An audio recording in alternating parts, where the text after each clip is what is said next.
Chosen,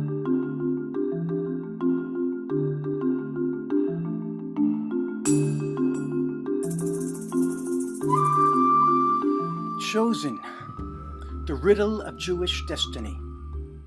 As the days move forward, the most solemn day of the year in the Jewish calendar, the 9th day of the Hebrew month of Av, comes closer.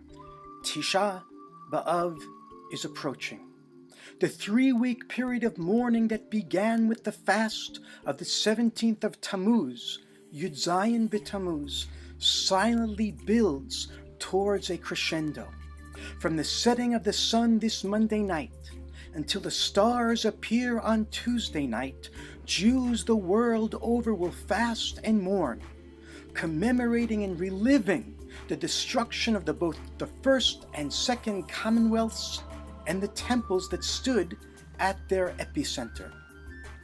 But notwithstanding the centrality of these two calamities in Jewish history, it is not only for them that we grieve on the fast of the 9th of Av.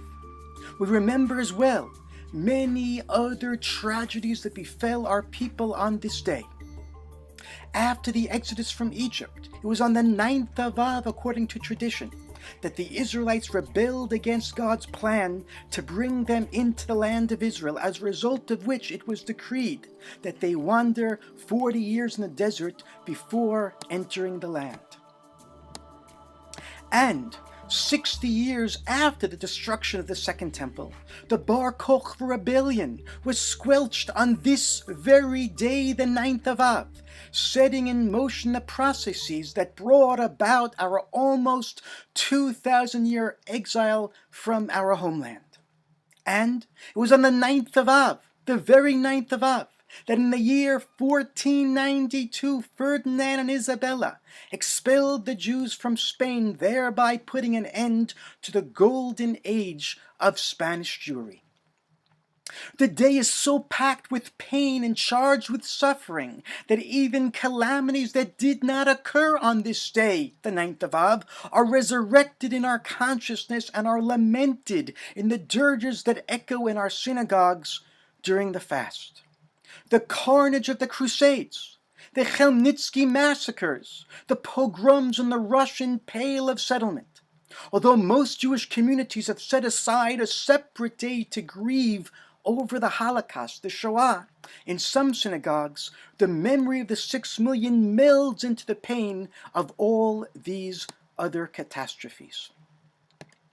So much anguish, so much suffering. Where else is there a people on the face of the earth that has suffered so much? It is beyond belief that such a small nation as ours has been as persecuted and as hounded as we have been. It is incomprehensible that we have gone through what we've gone through, and it's doubly incomprehensible that we have survived it all and have risen again and again like a sphinx from the ashes. In the Passover Haggadah Shel Pesach, we recall that Egyptian slavery and the exodus from Egypt are not to be seen only as isolated incidents. And I'll read what it says there. For not just one enemy has stood against us to wipe us out, but rather in every generation there have been those who have stood against us to wipe us out. And the Holy One, blessed be He, continually saves us from their hands.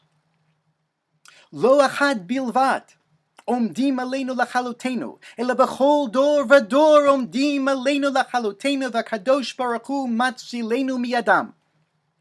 This statement is preceded by the declaration. This is in the Haggadah. That, and I quote, "This promise has stood for our ancestors and for ourselves," end quote, referring to the promise pronounced in the book of Genesis, in which God tells our forefather Abraham, that his seed shall be slaves in Egypt, and that afterwards shall be brought out to freedom. Clearly, this prophecy to Abraham is understood as presenting a paradigm for all generations. But I've always wondered, what is the promise that has been fulfilled again and again in Jewish history?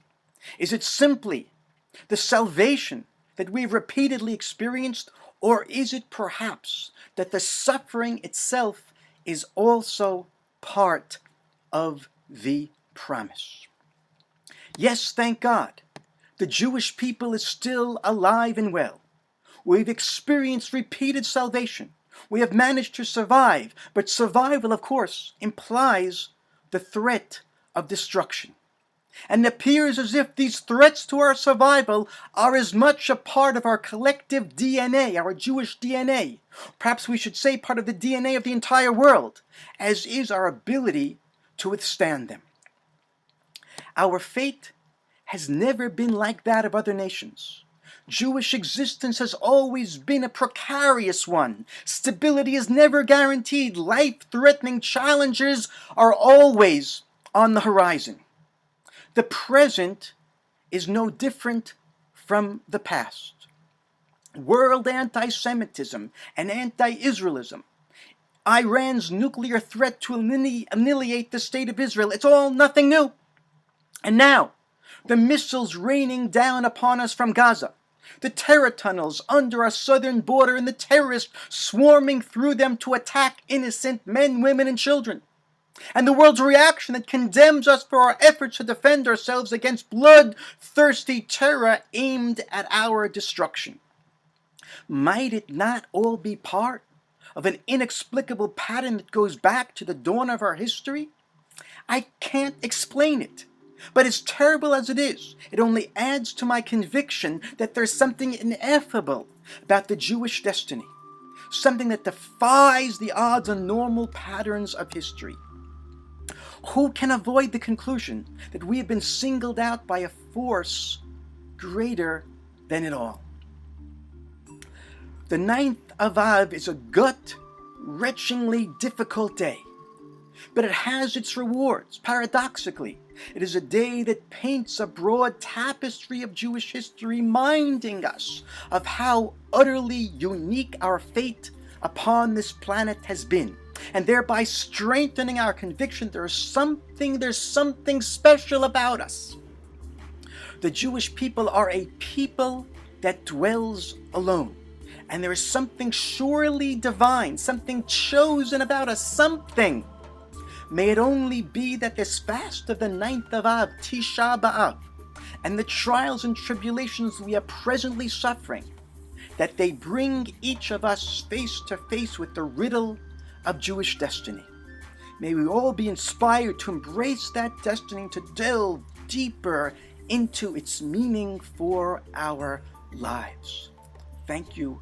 May God be with us.